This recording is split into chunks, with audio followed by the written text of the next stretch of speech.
Please welcome back to the stage, Joshua Fouts. Brace yourselves to have your minds blown. As quite a few of you know, the issue of animal communication is of deep interest to me. My parents were primatologists whose experiments successfully teaching language to Washo, a chimpanzee who was quite literally my chimpanzee auntie in my childhood, who became world famous. So, although it deals with aquatic and not terrestrial animals, and the researchers involved are of a very different stripe than my parents, when I became aware of the book Deep, which details the extraordinary efforts of some teams of inspired, passionate, occasionally close to insane extreme athletes, engineers, hackers, and marine biologists to decode the languages and behaviors of marine creatures, needless to say, I was fascinated. And when I learned more about the author of that book, I also became fascinated with the human animal who had written it. James Nestor is a journalist who has written many pieces for such publications as Outside Magazine, Scientific American, National Public Radio, The New York Times, and many others. But I suspect, and I know this term might strike some as old-fashioned, raising images of the swashbuckling Errol Flynn archetype, that the guy is actually a modern-day adventurer who became a journalist so he could support his burning desire to test his limits and experience as much of the world as possible. Just to give you a small flavor of this fellow, he was part of an ultimately quixotic, doomed surfing expedition to Norway and Russia in 2009, but they did manage to be the first humans to ride the breaks of the Arctic Circle. He has traveled and lived in Central America and very remote parts of the South Pacific, and he drives around San Francisco in a 1978 Mercedes-Benz that runs on used cooking oil. Right. True Bioneer. But in Deep, which has won a slew of accolades and been translated into many languages, he's gone far beyond his previous work to participate in and highlight research that is fascinating in its physical daring, courage, and analytic brilliance. But that, more importantly, could be a truly game-changing in our understanding not just of the high degree of intelligence of some cetaceans and of ocean life more generally, but of some extraordinarily latent human capabilities as well. I'll let him tell the story, but I invite you afterwards to join me with him in a conversation, a fireside chat we're going to be having. But it's thrilling to know that there's still so much to discover about life on Earth, about other animals, and about ourselves. And that teams of passionate people with diverse skill sets who are willing to take risks and flout received wisdom can open up a whole new vista of knowledge. We are, it turns out, only in the early stages of understanding life on Earth. So it's a great honor to welcome a man in the front lines of covering these cutting-edge explorations, an adventurer journalist extraordinaire, Mr. Deep, James Nestor.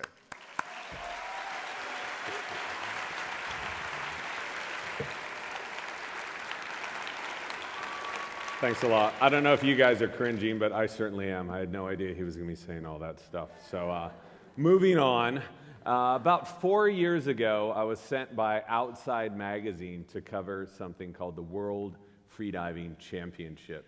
Now, this is a very weird competition in which competitors challenge one another to see how deep they can dive on a single breath and come back to the surface conscious. I believe there's a video that they will be playing right now of some of this. So I had never done any freediving, didn't know anyone who had never really heard of it. So I was pretty shocked when I went on out to Kalamata, Greece, and was sitting on the deck of a boat and watched this guy named William Trubridge take a single breath of air, upturn his body, and dive down into the water until he was completely gone. He stayed down there for 4 minutes. He swam 330 feet on a single breath of air. Came up, exhaled, got out of the way for the next competitor. It completely blew my mind. Remember going back to my hotel that night, and I called my mom. She didn't know where in the world I was. And I said, there's these people, they're free divers. They can hold their breath for like 7 minutes at a time. This guy was diving down to 300 feet, and she completely didn't believe me. She said, oh, there must be an air tank down there. I suggest you do your research before you publish any of this. So, good old mom. So I did my research and found if there had been an air tank down there, and if these guys would have taken a hit off of that air tank, they would have died. Their lungs would have exploded as they came back up to the surface. Only the human body in its natural state can survive such a deep dive. So I went back to the competition again and with this new knowledge and started really exploring freediving, what these guys were doing, why they were doing it. And it turns out that their bodies aren't really anything special. We all have these abilities to dive very deep. They're called the mammalian dive reflexes, and we're born with them. They have just found a way to hone them very well. So it also turns out that we not only have mammalian dive reflexes, but we have also other senses and reflexes we share with oceanic animals, such as magnetoreception, echolocation, and sophisticated forms of communication. And it makes sense considering that we all came from the sea. The human fetus develops in an amniotic fluid that is 99% similar to seawater. The blood coursing through your veins right now is 98% similar to seawater. We're missing a molecule of magnesium. Seawater is missing a molecule of iron. Beyond that, it is almost identical. So when we come out of the womb, we are born to dive. You place an infant in water, she will most likely reflexively duck her head below for about 45 seconds at a time, open her eyes, and start breaststroking. We only lose this ability once we learn how to walk. Ancient cultures knew all about freediving for tens of thousands of years. People were freediving for pearls, for sponges, and for food. This was a part of their culture. And there were reports in the 1600s and 1700s of some divers in Japan and in the Persian Gulf that were able to dive for 15 minutes at a time, which of course is impossible, right? Well, the current record breath hold right now is about 12 and a half minutes. So we're just almost have reached those impossible claims. But unfortunately, what most people know about freediving is the competitive side. So that's what you hear about in the New York Times and in Outside Magazine and Men's Journal and whatever else. But there's a whole other side to freediving that I didn't know about. And when I was out there in Greece, it was miraculous to see these people making these deep dives. But it was completely horrifying to see the people who weren't making their dives. They would come up with blood on their face. They would come up passed out. One guy was technically dead for 2 minutes until he was resuscitated. And it looked completely insane to me that these people had honed their bodies to do something so incredible, and yet we're just using it to dive up and down a rope, to get a plastic medal, to get bragging rights with their friends, to get a few pictures on YouTube. Luckily, while I was out there, I was able to meet some more philosophical freedivers. And these people had absolutely no interest in competition. They didn't want to go through the face-off with death. They just wanted to explore their own bodies, these natural reflexes that we're all born with, and they wanted to explore the ocean in its most intimate way, and that is by freediving. And some of these people were also using freediving for scientific research. They were able to freedive very close to marine mammals. You see that guy sandwiched between two enormous sperm whales right there. And I started hanging out with these guys. They seemed to be much more logical, philosophical, spiritually minded, and I identified with them a lot more.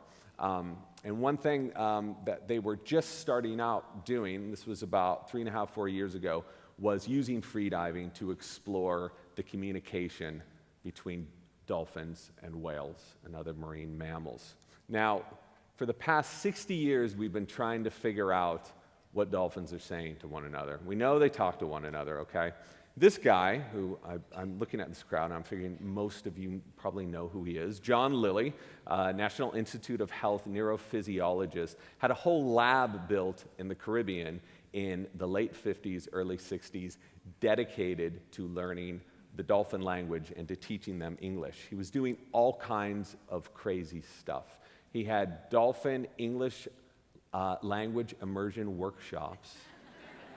This is true. He injected a few dolphins with LSD to promote their speaking of English. I know, totally cruel. He even had an assistant, this is true now, I promise you, grant dolphins sexual favors to provoke them to learn English words, which of course worked great. It actually did. But what Lily really wanted to know was what the language was that these dolphins were speaking. He didn't want to teach them English. He wanted to learn their language, which he believed existed within their clicks, these sharp, short clicks that they used to send to one another. Unfortunately, he never found out what that language was. He got totally ashamed of the work he was doing, abusing these animals, let them all go free, and started experimenting on himself.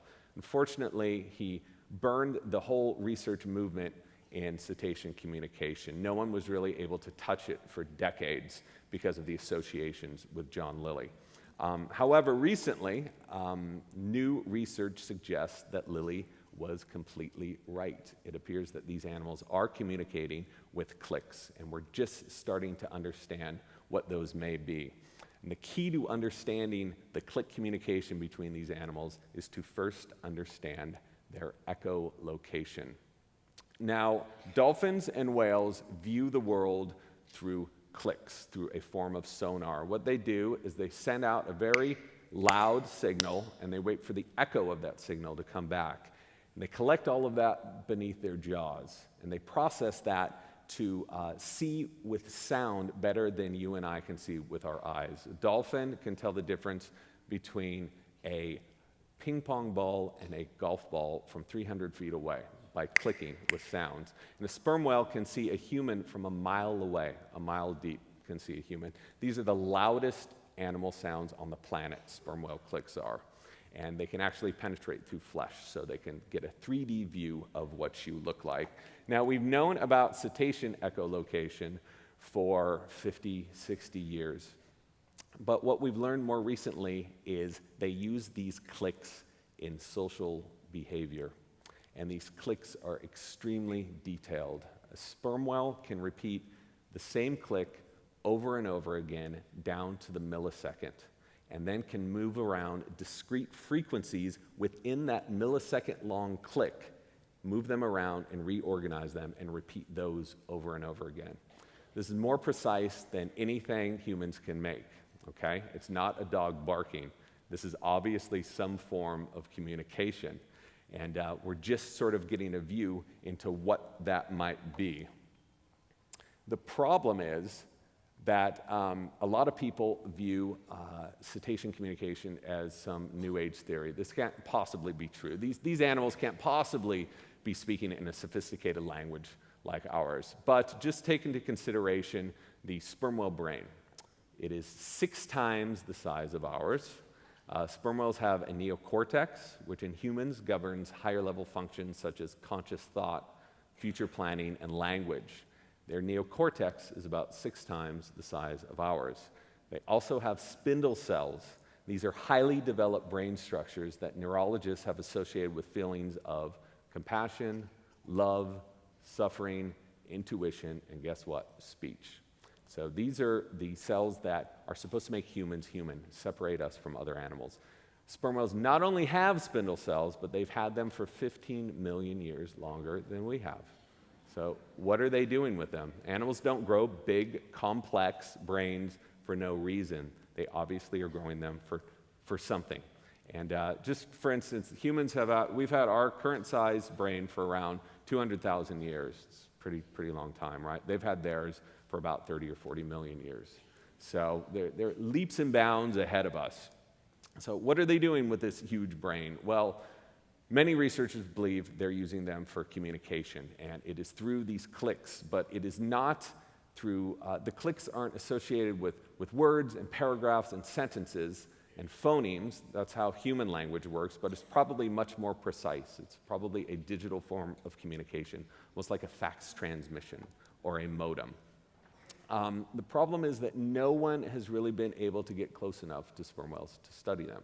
You can't put this thing, which is 60 feet long, in a laboratory, okay?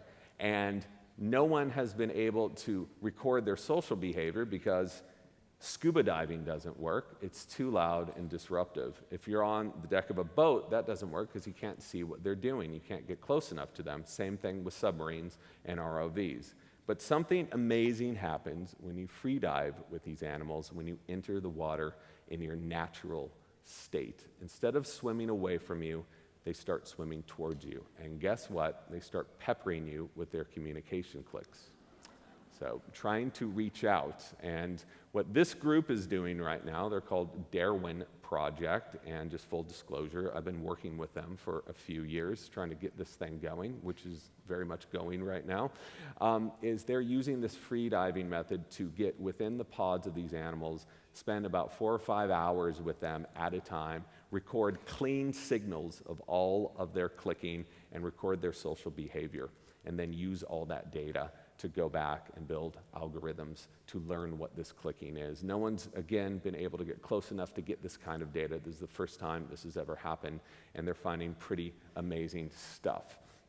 That brings up the next question is, what is it like to do field research with the largest predators on the planet? I'm going to show you what that's like. This video was taken about 3 years ago, and the clicking you hear is not coming from a boat. It's not coming from a camera. That's what it sounds like to be in the water with sperm whales. It's so loud, your body vibrates and starts heating up after about 30 seconds. So I'll just let you, this is a calf. This is what it looks like and sounds like to be clicked by a sperm whale calf.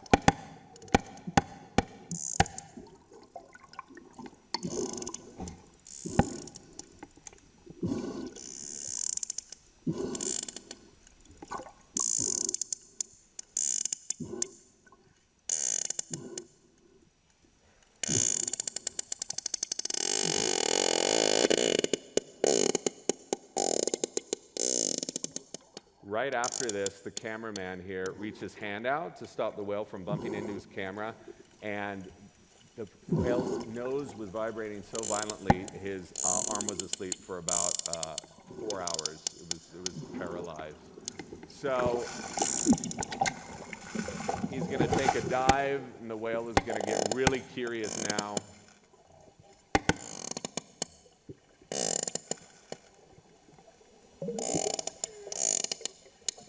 So that goes on for about 4 hours until these guys were so exhausted they had to go and eat some peanut butter sandwiches and head back in. So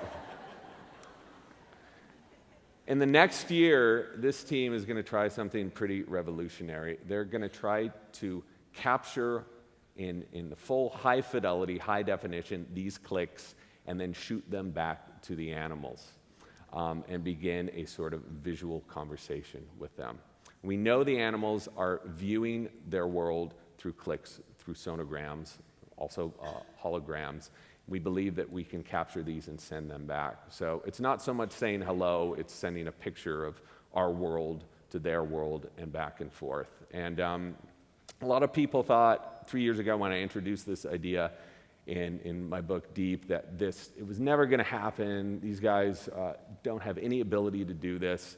It just seemed like a sort of new age dream. But we were just at the UN about 3 weeks ago, and we're leaving on Monday morning to go conduct the first stages of this research in Mauritius for about 3 weeks. So it's happening now, and these guys are the only people who are going to really.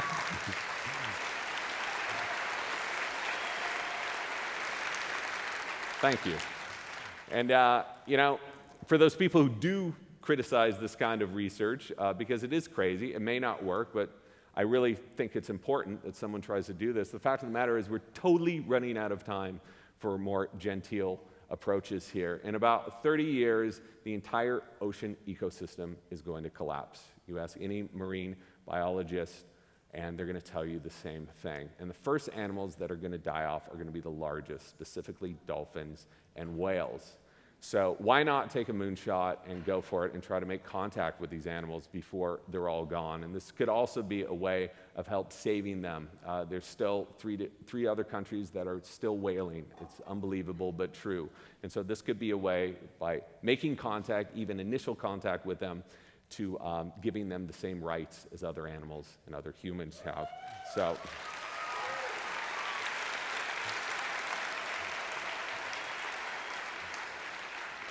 So again, we know these animals are talking to each other. We just don't know what they're saying.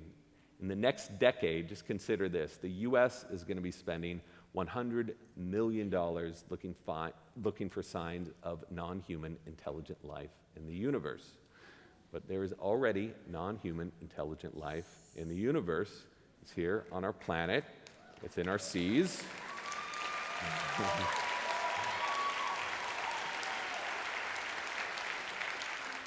And I think it's time we start listening to it.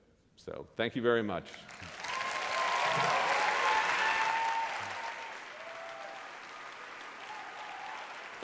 Thanks a lot, you guys. Thank you.